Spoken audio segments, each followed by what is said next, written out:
15절까지 349쪽에 있는 디도서 끝자락에 있죠. 2장 11절에서부터 15절 말씀 보도록 하겠습니다.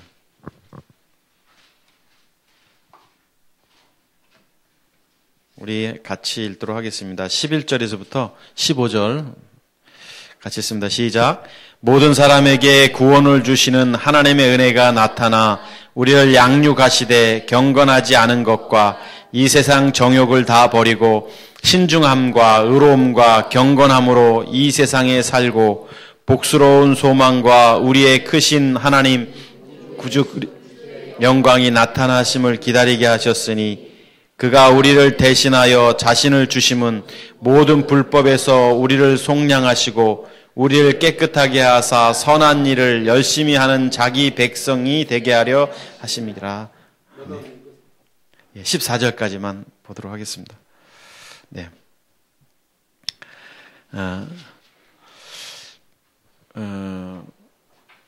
비즈니스 컨설턴트 브라이언 트레이시라는 사람이 100만 불짜리 습관이라는 책을 쓴 적이 있습니다. 오래됐는데요. 이 책을 제가 인터넷을 통해서 보고 좀 읽은 책인데, 이 100만 불짜리 습관이라는 책을 쓴 이 사람이 무슨 말을 했냐면, 인생을 성공하기 위해서는 좋은 습관을 지녀야 된다라는 것입니다. 그래서 이 좋은 습관이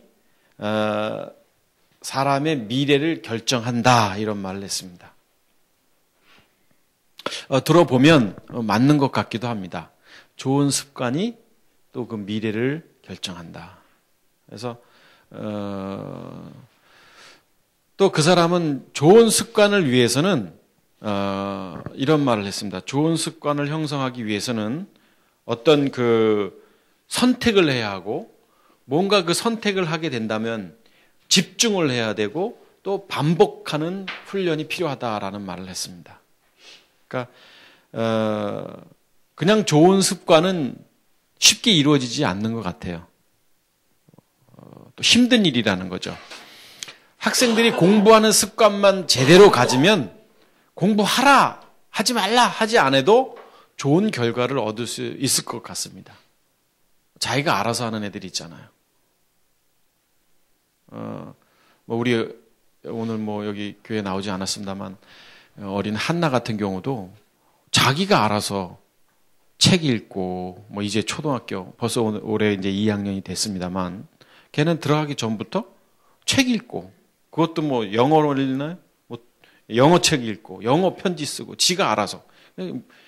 그래서, 야, 너는 그게 좋냐? 이렇게 물어봤더니, 자기는 이렇게 책 읽고 하는 게 좋다고, 어린아이가 그래요.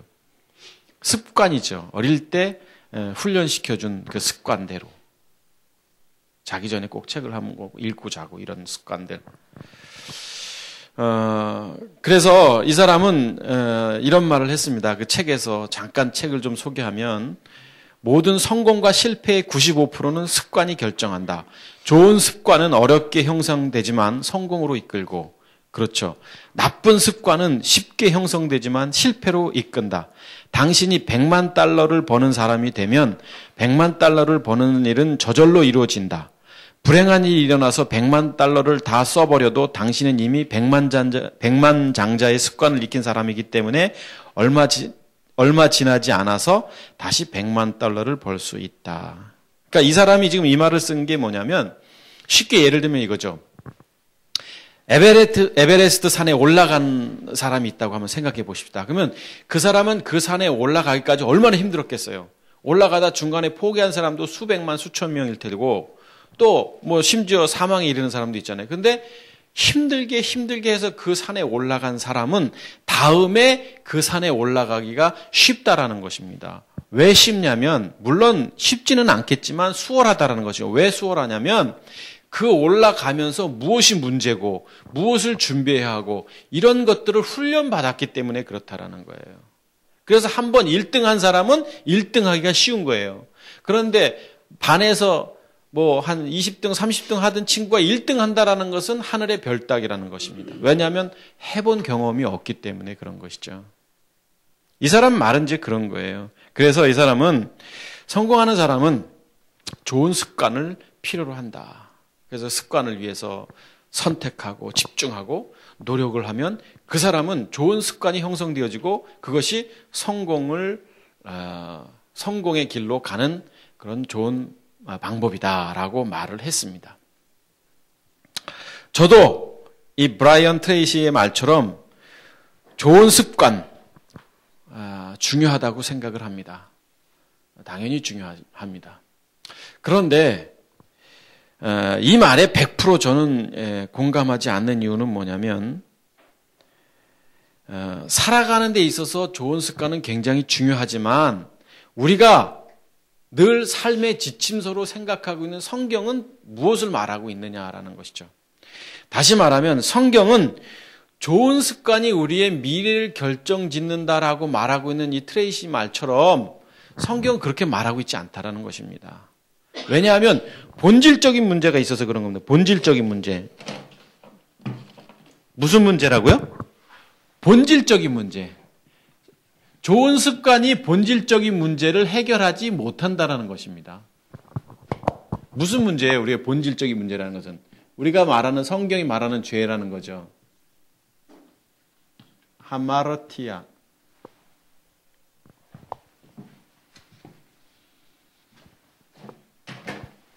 하마르티아라는 이 죄는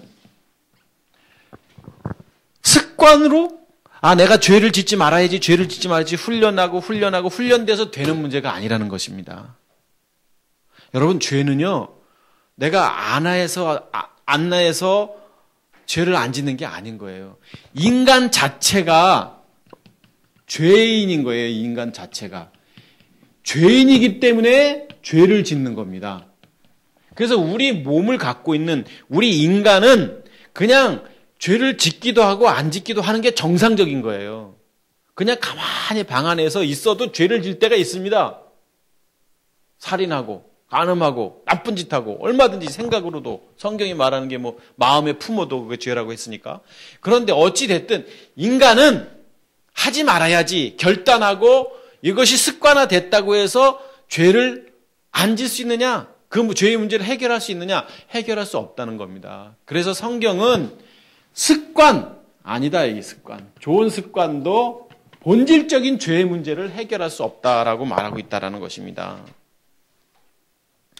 그래서 우리는 좋은 습관, 굉장히 우리가 살아가는 데 있어서 삶을 변화시키는 데 있어서 중요한 역할을 하기도 하지만 본질적인 죄의 문제를 해결하지 못하기 때문에 그 좋은 습관 넘어서 무엇이 필요하다라는 것입니다. 그래서 오늘 본문에서는 그 넘어서 무엇이 뭐냐? 그것을 말해주고 있는데 그것을 오늘 본문에서는 이 좋은 습관이 아니라 뭐다? 은혜의 힘이다. 은혜의 힘. 은혜의 힘이다라고 말하고 있다는 것입니다. 이 본질적인 문제를 해결하기 위해서는 은혜가 아니고서는 할 수 없다는 거예요. 은혜가 아니고서는. 이거 안 지어지네.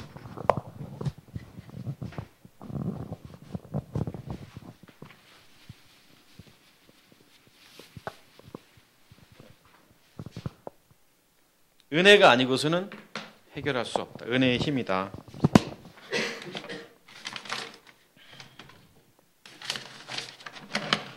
네. 자, 오늘 여기 사도 바울이 아니라 오늘 여기 본문 11절을 보면 디도서 한번 보십시다. 여기 11절을 보면 모든 사람에게 구원을 주시는 하나님의 은혜가 나타나 이렇게 되어 있습니다. 여기 본문 속에 구원을 주시는 이라는 표현이 되어 있는데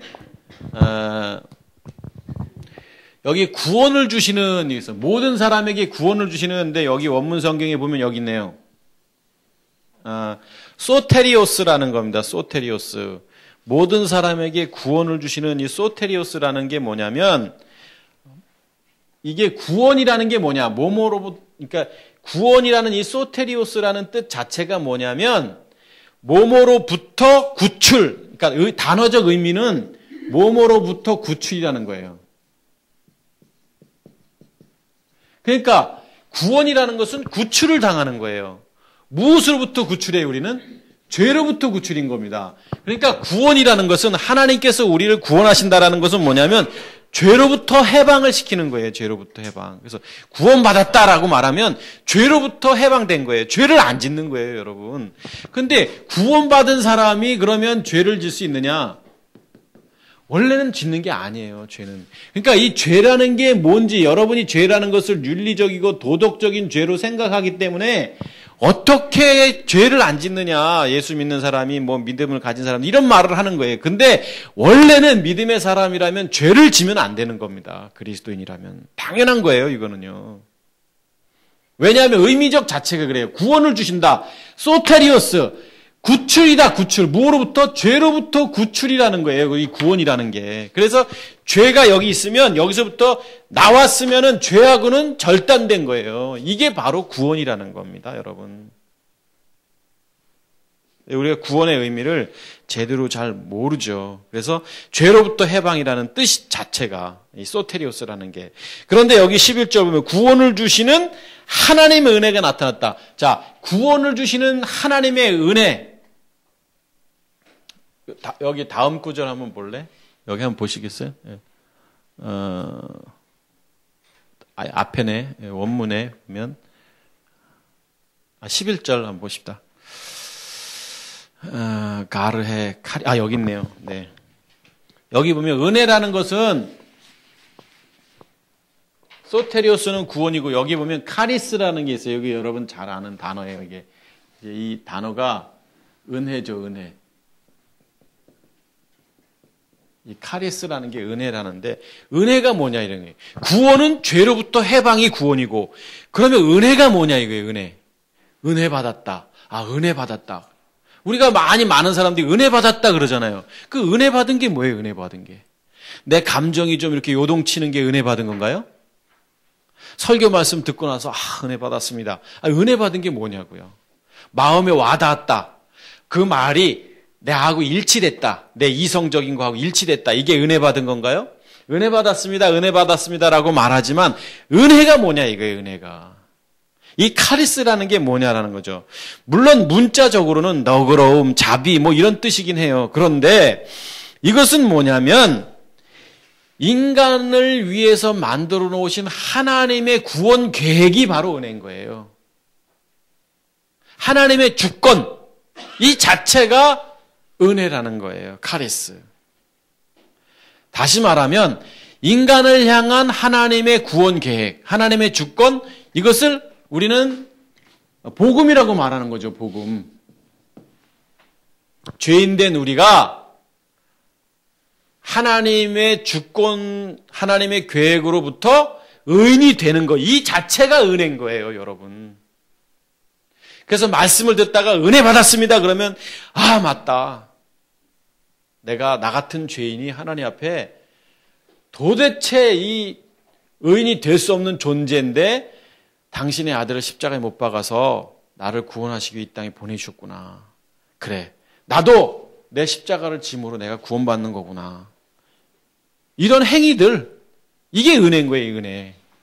자, 모든 사람에게 죄로부터 해방을 주시는 하나님의 그 주권 계획이 나타났다. 자, 디도서 2장 11절 제가 의역을 했습니다. 자, 모든 사람에게 죄로부터 해방을 주시는 하나님의 주권 계획, 하나님의 섭리, 하나님의 주권이 나타났다. 결국 오늘 여기 지금 하나님의 은혜가 나타났다라는 것은 뭐냐면 예수 그리스도의 십자가 죽으심을 통한 인간의 구원 계획, 인간들을 향한 구원 계획이 바로 하나님의 은혜라는 것이죠. 하나님이신 그분이 당신의 아들,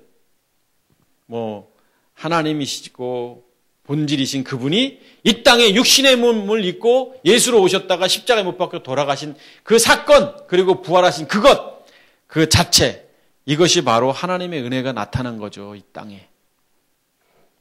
그래서 14절 한번 보십시다. 여기 14절 보면 그가 우리를 대신하여 자신을 주심은 모든 불법에서 우리를 속량하시고 우리를 깨끗하게 하사 선한 일을 열심히 하는 자기 백성이 되게 하려 하심이라. 여기 14절에 그렇게 표현되어 있잖아요. 그가 우리를 주셨다. 불법에서 우리를 속량하시려고 구원하시려고. 죄 가운데서 우리를 구원하시려고 그분이 우리를 주셨다. 근데 여기 한번 14절, 여기 한번 요거는 좀 우리가 꼭 중요시 여겨야 되기 때문에 한번 보고 넘어가셨으면 좋겠어요. 자, 여기 보면 14절에 보면 그가 우리를 여기 보면 그가 우리를 대신하여 이렇게 되어 있어요. 자, 주님께서 우리를 대신해서 여기 대신해서 자신을 주심은 모든 불법에서 우리를 구원하시고 이렇게 되어 있는데 여기 대신이라는 단어 때문에 우리가 이렇게 생각하는 거예요. 내 죄를 대신해서 그분이 감당하셨다. 그러니까 나는 할 게 없는 거예요. 대신하는 거니까. 예를 들어서 준열이 과제물이 있습니다. 그런데 우리 유집사님이 얘가 힘들어 하니까 야 이거 이렇게 해가지고 해줬어요. 그래서 학교 제출했어요. 그러면 해결된 거예요. 숙제가 해결된 거예요. 그럴 때 쓰는 단어가 대신이라는 거예요. 그러니까 우리가 구원의 문제도 내 죄를 대신해서 십자가에 못 박혀 돌아가셨다 이렇게 믿으니까 마치 내가 해결해야 할, 내가 꼭 해결하지 않으면 안 되는 문제가 있는데 그것을 주님이 대신한 것처럼 생각한다라는 거예요. 그러니까 우리가 구원의 문제를 너무 가볍게 생각하는 거예요. 나는 별로 하는 게 없고 그분이 나를 위해서 다 십자가에 못 박혀 돌아가셨고 나는 그것만 믿기만 하면 구원받은 것처럼 생각하는 이게 아니라는 거예요. 왜냐하면 여기 대신이라는 단어를 우리가 잘못 해석하기 때문에 그런 거예요. 그래서 그가 우리를 대신하여라는 단어가 여기 나옵니다. 오스, 에도켄, 아우톤, 여기 휘페르. 이 단어예요. 이 휘페르는 소유격입니다. 그냥 영어 성경에 보면 이 단어가 뭐로 되냐면 for라는 단어예요. 뭐뭐를 위하여. 뭐 영어 시간도 아니니까 제가 뭐 이거 영어 설교 시간 쓴다는 게 좀 그렇습니다만 이 단어를 어떻게 해석을 해야 되냐면 그가 우리를 위하여라는 거예요. 대신하여가 아니에요. 그래서 영어 성경은 전부 다 for로 돼 있고 그다음에 우리 킹제임스 버전이라든지 공동 번역이라든지 이런 성경에 보면 위하여라고 돼 있는 거예요. 그러니까 우리를 위해서 십자가에 못 박혀 돌아가신 거예요. 우리의 문제를 대신해서 한 게 아니에요. 그러니까 뭐냐면 우리도 우리 십자가를 져야 되는 그것을 과제를 남겨주신 거예요. 위한다라는 것은. 그러니까 우리 말이 좀 애매해요. 대신이라는 말이. 내 죄를 대신했다. 그러면 대신했다라는 것은 내가 짊어질 걸 다 하신 건데 사실은 위하여라는 것은 for라는 것은 대신하고는 조금 의미가 다른 거예요. 그러니까 십자가에서 주님이 못 박혀 돌아가신 것은 우리를 위해서 그렇게 하신 거예요. 위해서. 우리를 위해서 했다면 우리가 과제가 있는 거예요. 우리 때문에 우리를 위해서 하신 거기 때문에 우리 또한 그분이 말씀하신 뭔가를 해야 되는 거예요. 우리를 위해서 하신 의미. 그래서 여기 대신이라는 의미는 사실은 휘페르라는 의미는 무엇을 위하여라는 의미로 번역하면 좋은 겁니다. 그런데 오늘 지금 그걸 보려고 하는 게 아니라 오늘 여기 지금 14절 말씀을 보면 예수 그리스도께서 나를 위해서 나의 죄를 위해서 죽으신 행위가 뭐냐? 우리에게 이 행위가 뭐냐? 십자가에 돌아가신 이 사건이 뭐냐? 그게 바로 은혜라는 거죠. 그분이 안 돌아가시면 우리는 안 되는 거예요. 은혜라는 말이 바로 그런 뜻이라는 겁니다. 그래서 그리스도 자체가 은혜인 겁니다. 카리스.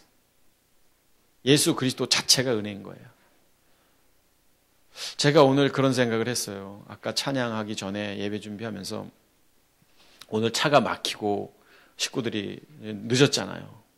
뭐 지난주도 뭐 마라톤도 있고 또 오늘도 뭐 자전거 대회가 있어서 좀 오시는데 좀 늦었습니다만 무슨 생각이 드냐면 많은 사람들이 예배를 드리러 교회를 향합니다. 주일이면. 그런데 교회 가서 하나님 찬양하고 예배하고 또 기도도 하고 그리고 헌금도 하고 또 식사도 하고 집으로 돌아가요. 우린 이렇게 반복적인 삶을 산단 말입니다. 그것도 일주일에 여러 번. 수요일, 금요일, 주일 뭐 이런 식으로 많은 사람들이. 그게 뭘까? 그게 정말 무엇일까? 그게 예배인가? 이런 생각이 사실 아까 잠깐 스쳐 지나가더라고요. 그래서 오늘 우리가 드리는 이 시간, 이 예배 이 시간에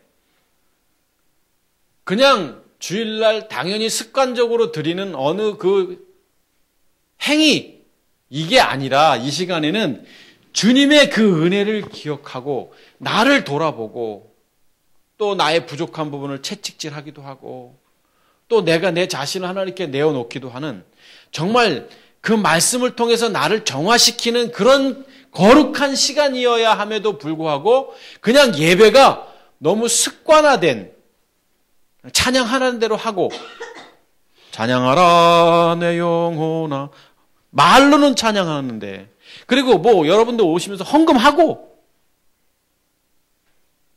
지난 시간에도 말씀드렸습니다만 우리가 헌금 굉장히 중요한 겁니다. 믿음의 행위가 믿음으로 헌금을 드리십시오. 100원이 좋습니다. 100원.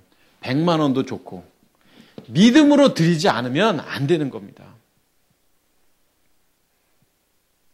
헌금뿐만이겠어요?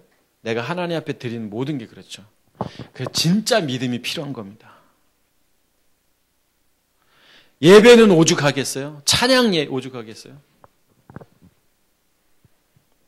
이런 것들이 은혜를 아는 자들 속에서 나오는 행위들인 거예요. 은혜를 모르기 때문에 내가 드리는 예배나 내가 드리는 찬양이나 내가 드리는 헌금이나 다 습관적으로 하는 거예요. 습관적으로. 그걸 뭐라고 표현하냐면 그걸 종교인이라고 표현하는 거예요. 종교인은 불교인도 이슬람교도도 유교인을 믿는 사람들 뭐 그런 사람들도 이 종교인의 행위들이 나타나게 돼 있습니다. 절에 다니는 사람들은요 대단합니다, 여러분. 좀 부끄러운 얘기입니다만 절에 다니는 사람들은 절에 가면요 시주 같은 거 하잖아요. 몇 천만 원씩 하잖아요. 몇 백만 원씩 하고 그 사람들은 뭐 등 하나 다는데 뭐 몇 백만 원씩 하고 막 이런 그게 다 종교인들이 행하는 거예요. 그 우스운 거잖아요. 우리는 은혜로 하는 거예요. 은혜는 뭐냐면 내가 하나님 앞에 자연스럽게 나오는 행위들, 드러나는 행위들 그것 때문에 감격하고 예배가 거룩해야 하고 찬양이 정말 하나님을 우러르는 행위가 돼야 하고 이게 아까 그리스도 십자가의 복음을 통한 이 구원 계획을 통한 것들을 통해서 자연스럽게 나타나는 겁니다. 이 예배의 행위들이. 그래서 이 죄의 문제는 좋은 습관으로 죄의 문제가 해결되는 것이 아니라 은혜가 아니고는 안 되는 거예요.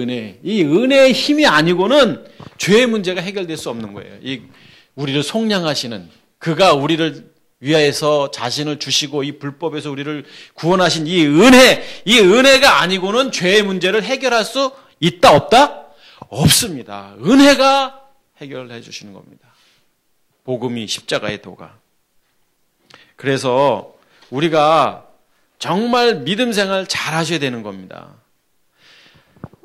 우리가 복음을 알고 정말 이 구원 계획 하나님의 주권을 알고 섭리를 알고 십자가의 도를 아는 사람들이라면 당연히 그런 사람들의 모습이 바뀌어져야 되는 거예요. 예배 행위도 바뀌어지고 세상에서 살아가는 가치관도 바뀌어야 되고 삶의 모습도 바뀌어야 되는 겁니다.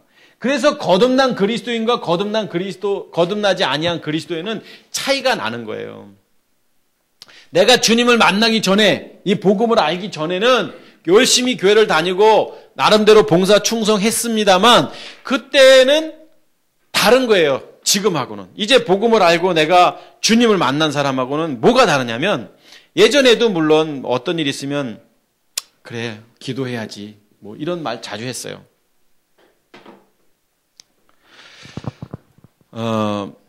얼마 전에 어느 분이 저한테 이렇게 모여 있는데 그 얘기를 하더라고요. 우리가 기도도 열심히 했는데 하나님께서는 왜 이 문제를 안 들어주셨을까? 이런 얘기를 하더라고요. 나름대로 했는데 그때 하나님이 우리가 열심히 기도했는데 왜 안 들어주셨을까? 여러분 하나님이 기도했는데 왜 안 들어주셔요? 그런 얘기를 하는데 제가 옆에서 무슨 얘기하나 이렇게 모임 속에서 있었는데 들어보니까 제 마음 가운데는 그런 생각이 들더라고요. 하나님이 언제 그거 갖고 기도하라고 했니? 내가 원하는 거, 인간이 원하는 거 가지고 막 간절하게 바라면서 하나님 이거 해주세요, 해주세요. 하나님이 원하는 게 아니면 안 들어주는 게 당연한 거죠. 그런데 하나님이 원하는 것이 아님에도 불구하고 하나님이 안 들어주셨다고 생각하고 잘못 생각하고 살아가는 사람들의 모습을 보면서 이거 정말 문제구나. 우리의 기도 제목이 뭐가 있겠습니까? 우리가 살아가는데 무엇을 갖고 기도해야겠어요? 우리는 주의 나라와 의를 구하는 것이 먼저 돼야 합니다. 내가 믿음의 사람으로 믿음의 사람답게 살지 못하는 것이 느껴져서 가슴을 치고 그것 때문에 기도하는 것이 우선이 돼야 되지. 내 사업 문제, 물질의 문제, 자녀. 이거는 뭐예요? 두 번째, 세 번째인 거예요, 사실은. 이거 물론 기도하지 말라는 것은 아닙니다.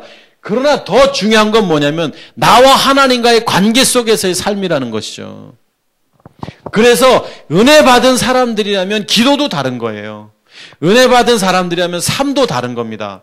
은혜 받은 사람들이라면 여기 지금 예수 그리스도께서 우리를 대신해서 우리를 위하여 십자가에 못 박혀 돌아가시고 우리를 구원하신 것을 믿고 우리도 믿음의 행위를 통해서 거듭난 사람들이라면 이제는 가치관도 다른 거예요.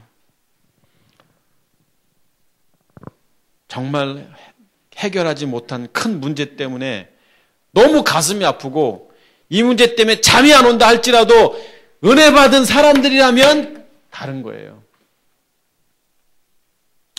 죽으면 죽으리라. 그래서 거기에 흔들리지 마셔야 되는 거죠. 그래서 오늘 여기 본문 속에 은혜 받은 자의 삶의 특징이 몇 가지가 나오는데 한번 12절 말씀 보십시다. 여기 12절 말씀을 보면 우리를 양육하시되 경건치 않은 것과 이 세상 정욕을 다 버리고 여기 보면 자 은혜 받은 사람들이라면 정말 은혜를 알고 그런 사람들이라면 오늘 여기 12절에 이렇게 표현되어 있죠. 그냥 문자 그대로 보면 여기 우리를 양육하시되라고 되어 있는데 이게 훈련시키고 가르치다라는 뜻이에요. 여기 양육하다라는 게 파이듀오라는 단어인데 파이듀오사라고 되어 있네요. 여기 이제 자 양육하시되 경건하지 않은 거 우리를 이제 가르치시는 거예요. 뭘 가르치냐면 하나님께서 주님께서 우리를 무엇을 가르치시냐면 경건하지 않은 것과 이 세상 정욕을 버리는 훈련을 시키시는 거예요. 자, 은혜 받은 사람들이라면 주님께서 우리를 훈련시킵니다. 어떤 훈련? 경건하지 않은 것, 이 세상 정욕을 버리는 훈련을 시키신다라는 거예요. 버리는 훈련. 여러분, 하나님이 우리를 훈련시키십니다. 그런데 어떤 훈련이냐면 버리는 훈련 시키신다는 거예요. 은혜 받은 사람들이라면 이 훈련 속에 있는 거예요. 그러니까 다시 말하면 버려야 할 것을 버려야 되는 겁니다. 은혜 받은 사람들이라면. 하나님이 자꾸 가르치시는 거예요. 훈련시키신다는 거예요. 가르치신다는 거예요. 뭐라 그러냐면 유집사 이거 버려. 최명수 권사 이거 하지마! 이게 다 은혜 받은 사람들을 주님께서 우리를 양육하신다, 훈련시키신다, 가르치신다. 버려야 할 것을. 그러면 주님이 말씀하시면 우리는 은혜 받은 사람들이라면 그렇게 살아야 된다는 거예요. 여러분, 버릴 것을 버려야 됩니다. 그런데 여기 보면 경건치 않은 것, 세상의 정욕을 버려야 된다라고 말하고 있습니다. 버려야 된다는 것, 단절해야 된다는 거예요. 영향을 받지 말아야 된다는 것입니다. 우리가 세상적이고 경건치 않은 것, 그것과 타협하면서 살기 때문에 내가 은혜 받은 자의 모습으로 살지 못하는 거예요. 세상은요, 너무 많습니다. 우리를 유혹하는 것들이 얼마나 많습니까? 정말 좋은 거, 또 맛있는 거, 또 이것저것 얼마나 많아요. 그런 유혹 속에서 우리가 경건하지 않은 것이고 세상 정욕이라면 그건 다 버려야 될 것이라는 거죠. 성경에 많은 진정한 그리스도인들이 다 버린 삶을 살았습니다. 아브라함도 조카와 저 먼 산을 바라보고 먼 땅을 바라보면서 정말 아브라함은 자기가 원하는 것을 선택한 사람이 아니었습니다. 은혜를 택한 사람이었어요. 롯은 자기가 좋아했던 그 눈에 보이는 것을 선택했던 사람입니다. 소돔과 고모라성. 마가복음 1장 18절 한번 볼까요? 마가복음 1장 18절을 보면 거기 그런 표현이 있죠. 예수님께서 해변을 지나가실 때에 그 제자들을 볼 때 하신 말씀이 있는데 그 제자들에게 나를 따라와라. 내가 너를 사람 낚는 어부가 되게 하겠다라고 말했을 때 여기 보십시오. 곧 그들이 버려두고 따랐다. 무엇을 버렸냐면 그물을 버렸다고 돼 있어요. 그런데 그물이라는 게 그냥 우리가 말하는 뭐 이런 그물을 얘기하는 거기도 하지만 이건 뭐냐면 삶 전체를 말하는 거예요. 그물은 당시에 가족을 책임지는 도구였습니다. 저게 아니면 당장 끼니를 해결하지 못하는 거였었어요. 믿음의 사람들이라면, 진정한 그리스도인들이라면 버려야 합니다. 버려야 할 것을 버려야 합니다. 더 소중한 것을 위해서 버릴 줄 알아야 된다는 것이죠.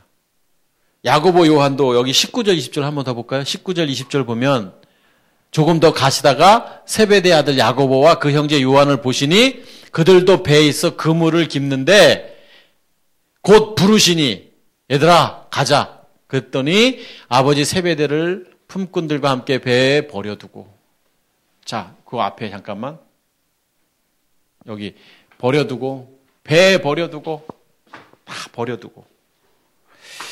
빌립보서 3장 8절 한번 볼까요? 한번 같이 읽어봤으면 좋겠는데 빌립보서 3장 8절 한번 같이 읽어보십시다. 여기 한번 같이 읽습니다. 시작. 또한 모든 것을 해로 여기면 내 주 그리스도 예수를 아는 지식이 가장 고상하기 때문이라. 내가 그를 위하여 모든 것을 잃어버리고 배설물로 여김은 그리스도를 얻고. 네, 바울 사도, 이거 지난 시간에도 보았던 말씀입니다만 바울 사도도 버렸어요. 다 버렸습니다. 소중한 것 때문에 버릴 걸 버린 거예요. 은혜 받은 자의 삶의 모습, 소중한 것 때문에 버릴 것을 버려야 된다라는 것입니다. 다 내가 배설물로 여겼다, 쓰레기로 버렸다. 무엇 때문에? 그리스도를 얻었기 때문에. 여기 그리스도를 얻었기 때문에. 여러분, 우리가 예수 그리스도를 만난 사람들이라면 그리스도 때문에 버릴 것을 버리는 은혜가 있기를 축복합니다. 또 여기 12절 한 번 더 보십시다. 12절 보면 아까 버릴 것을 버려야 된다라고 돼 있는데 본문 12절, 디도서 2장 12절 보면 자, 여기 버릴 것을 버리고 다음에 신중함과 의로움과 경건함으로 이 세상에 살고. 자, 버리고 이제 또 어떻게 살아요? 이 세상에서 어떻게 사냐면 신중함으로 살아야 되고 의로움으로 살아야 되고 경건함으로 살아야 된다. 자, 하나님께서 우리를 양육하신다고 그랬어요. 가르쳐 주신다고 그랬어요. 훈련시켜 주신다고 그랬어요. 어떤 훈련이냐면 버릴 것을 버리는 훈련을 시켜 주십니다. 그리고 주님께서 신중함, 의로움, 경건함으로 세상을 살아가는 방법을 또 훈련시켜 주신다라는 거예요. 여기 신중함이라는 것은 해야 할 일, 하지 말아야 할 일을 구분해서 삶을 말하는 거예요. 구분해서 사는 삶. 여기 있네요. 소프로노스라는 단어인데 이게 여기 신중함이라는 단어인데 해야 할 일과 하지 말아야 할 일을 구분해서 살아가는 것을 말합니다. 하고 싶다고 해서 다 해서는 안 되는 거예요. 하지 말아야 할 것, 하지 말아야 됩니다. 주님이 하지 말라, 그럼 하지 말아야 됩니다. 주님이 하라, 그런 건 해야 되는 거예요. 그게 바로 신중함이라는 거예요.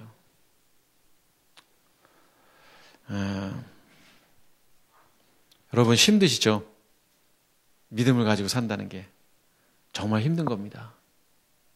말씀대로 산다는 게 얼마나 힘든 건데요. 내 이성적으로 도저히 안 되거든요. 그런데 성경은 우리를 훈련시키십니다. 양육시키십니다. 가르치십니다. 은혜 받은 자들을. 그게 맞는 겁니다. 여러분, 때로는 그게 버겁죠. 너무 힘듭니다. 주님이 하지 말라 하는 것을 안 하고 싶은데 내 머리가 자꾸, 내 이성이, 내 지정이가 자꾸 그리를 향해. 그게 왜? 육체가 아직 남았기 때문에 그런 거예요. 그래서 자꾸 육체를 십자가에 못 박으라는 말을 성경이 말하고 있는 겁니다. 신중함이 드러나야 된 거예요. 은혜를 받은 사람들이라면. 또 여기 지금 보면 의로움 두 번째 의로움에 살고 의로움을 가지고 이 세상을 살라 해서 의로움. 여기 있네 의로움. 디카이오스. 의로움이라는 것은 의로움으로 산다는 것은 뭐냐면 정직하게 살다 또 정당하게 살다 단어적 의미로는 그런 거예요. 그런데 이것은 뭐냐면 대인관계 속에서 내 감정대로 사는 게 아니라 올바르게 사는 거예요. 주님이 주신 그 말씀대로 올바르게 살아가는 거예요. 여기 지금 디카이오스라는 것이 의로움이라는 것이 정직하게 살아야 된다는 거죠. 우리가 물론 살짝 타협하면 좋은 일이 많습니다. 있을 수 있습니다. 살짝만 타협하면 얼마든지. 그런데 타협하지 말아야 된다라고 주님이 말씀하시면 타협하면 안 되는 거예요. 그래서 정말 어떤 때는 이게 너무 냉정한 거 아니냐 이거. 근데 이거 냉정해야 됩니다. 이게 왜냐하면 죄냐 의냐 이 문제가 있기 때문에 냉정해야 되는 거예요. 만약에 냉정하지 않으면 한 발은 죄, 한 발은 의, 왔다리 갔다 죄인 의인. 그래서 정말 냉정할 때로 냉정해야 됩니다. 이게 아니다 그러면 아닌 거예요, 절대. 너무 이건 냉정한 거 아니야? 이거 뭐 사랑도 없는 거 아니야? 이거 아닌 거예요. 왜? 죄의 문제이기 때문에 의의 문제와 죄의 문제. 이게 바로 성경이 말하는 디카이오스 의로움이라는 거예요. 그래서 은혜 받은 자. 하나님께서 주님께서 우리를 가르치시고 양육시켜 주시는데 어떤 걸 양육시켜 주시냐면 그렇게 의로움 가운데 사는 거 훈련시켜 주신다는 거예요. 그러니까 은혜를 받은 사람들이라면 타협해서는 안 되는 거예요. 오직 말씀이고 오직 주님이고 오직 성경이라는 거죠. 그래서 힘든 겁니다. 그래서 가슴을 치는 거예요. 너무 힘들어서. 그냥 좋게 편하게 살 수 있는데 그렇게 못 사는 이유가 성경이 그렇게 얘기하고 있기 때문에 그런 거예요. 성경이. 얼마든지 뭐 세상 편하게 살 수 있죠. 조금 타협하고 양보하고. 그런데 그게 왜 안 되느냐. 죄냐 의냐 문제이기 때문에 그런 거예요. 죄냐 의의 문제. 자, 여기 또 나오죠. 그 다음에 무엇으로 산다고요? 여기 보세요. 조금 전. 경건함으로 세상에 사는 방법을 하나님께서 양육하신다. 주님께서. 경건함이라는 것은 여기 있네요. 유세보스라는 단어입니다. 유세보스. 이 유세보스라는 것은 뭐냐면 하나님을 공경한다라는 거예요. 단어적 뜻으로는. 그런데 이 경건함이라는 것은 하나님 중심의 가치관을 가지고 사는 것. 이게 바로 유세보스입니다. 유세보스. 당연한 거 아니겠습니까? 신앙을 가진 사람들이 하나님 중심의 가치관을 가지고 살아야죠. 믿음을 가진 사람들이라면 하나님 중심의 가치관을 가지고 사셔야 됩니다. 내 경험 다 버려야 되고 내 가치관 버려야 되고 당연한 겁니다. 하나님이 뭐라고 말씀하시느냐. 하나님 중심의 가치관을 가지고 살아가는 거. 이게 바로 경건함인 거예요. 경건함을 잘못 해석해가지고 내가 기도 많이 하고 또 뭐 나름대로 성경 많이 묵상하고 늘 그냥 예배 잘 안 빠지고 이런 것이 경건함이 아니라 경건함이라는 유세보스라는 단어 뜻 자체가 하나님 중심의 가치관. 그래서 내가 직장에서 직장 생활을 해도 하나님 중심의 가치관. 내가 공부를 해도 하나님 중심의 가치관. 내가 많은 사람들과 관계 속에서도 하나님 중심의 가치관. 믿음의 사람들이 다 그렇게 살았잖아요. 성경에서 나오는 믿음의 사람들이 다 하나님 중심의 가치관. 자, 우리는 버려야 할 것을 버려야 된다. 또 두 번째는 은혜 받은 사람들의 모습은 두 번째는 뭐냐면 드러나야 된다. 뭐가 드러나야 된다? 신중함이 드러나야 되고 의로움이 드러나야 되고 경건함이 드러나야 된다. 왜냐하면 하나님이 이것을 훈련시키시는 거예요. 우리를.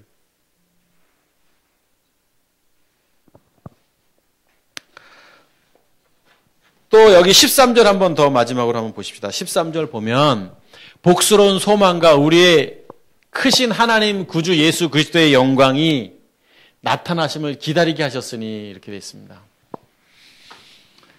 지금 13절은 자, 13절이 우리에게 지금 무엇을 말하고 있냐면 은혜 받은 자들은 기다려야 된다는 거예요. 기다려야 된다. 위대하신 하나님이시며 구주이신 예수 그리스도께서 영광스럽게 나타나실 그 복된 희망의 날을 기다리게 했다. 이게 이제 현대어 성경에는 그렇게 지금 제가 읽어드린 대로 이렇게 되어 있습니다. 그러니까 뭐냐면 희망의 날을 기다리게 하였습니다. 이렇게 되어 있어요.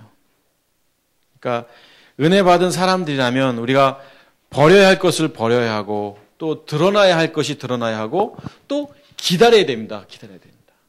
무엇을 기다려야 돼요? 주님의 재림, 다시 오실 주님의 재림을 기다리는 자입니다. 많은 사람들한테, 믿음의 사람들한테 무엇을 소망합니까? 또 바라는 게 뭐예요? 소망이 뭐예요? 말하면 뭐 이런저런 이야기들을 많이 하겠지만, 예, 제 소망은 주님의 재림입니다라고 말할 수 있다면 그 사람은 정말 멋있는 믿음의 사람인 겁니다. 요즘요, 한번 주변에 교회 다니는 사람들한테 물어보십시오. 주님의 재림을 소망하는 사람이 누가 있는가? 다시 오실 주님을 기다리는 사람들이 몇이나 있을 것 같아요. 하도 이단들이 재림 해가지고 이게 어느새 다 사단의 전략이지만 재림 얘기만 하면 꼭 이단인 것처럼 얘기해버리잖아요. 그런데 우리 믿음의 사람들은, 그리스도인들은 다시 오실 주님을 기다리는 사람들인 겁니다, 여러분. 그게 소망인 거예요. 이 땅에서 잘 먹고 잘 살고 배부르고 편안한 게 소망이 아니라 다시 오실 주님을 맞이하는 게 우리의 소망이어야 되는 겁니다, 여러분. 은혜 받은 사람들이라면 복스러운 소망, 우리의 크신 하나님 구주 예수 그리스도의 영광이 나타나실 것을 기다리는 자들이 되어야 되는 겁니다. 아주 오래전에 어떤 사람이 지금이 너무 좋아서 천국 주님이 좀 늦게 오셨으면 좋겠다라는 말을 저한테 했어요. 지금이 너무 좋아서 주님이 좀 늦게 오셨으면 좋겠다고. 참 씁쓸합니다. 정말 우리가 그리스도를 사모하고 정말 복음 가운데 믿음 안에서 신앙 안에서 사는 사람들이라면 이 세상이 뭐가 그리 좋습니까? 오늘 여러분한테 정말 좋은 집을 주고 좋은 차를 주고 여러분 주머니에 마음껏 써도 부족하지 않은 그 돈이 있다 할지라도 그게 행복한 건가요?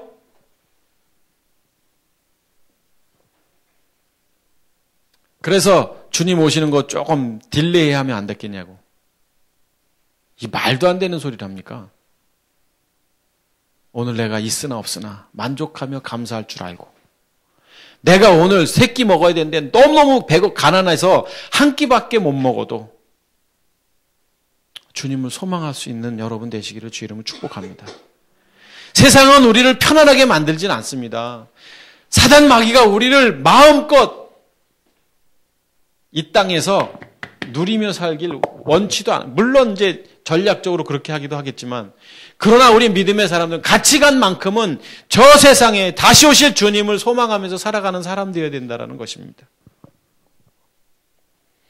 우리 찬송가 488장 조금 전에 불렀죠. 한번 볼까요? 찬송가 488장 한번 불러보시죠, 뭐.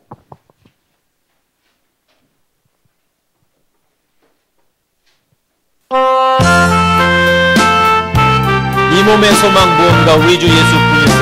1절 4절 보겠습니다.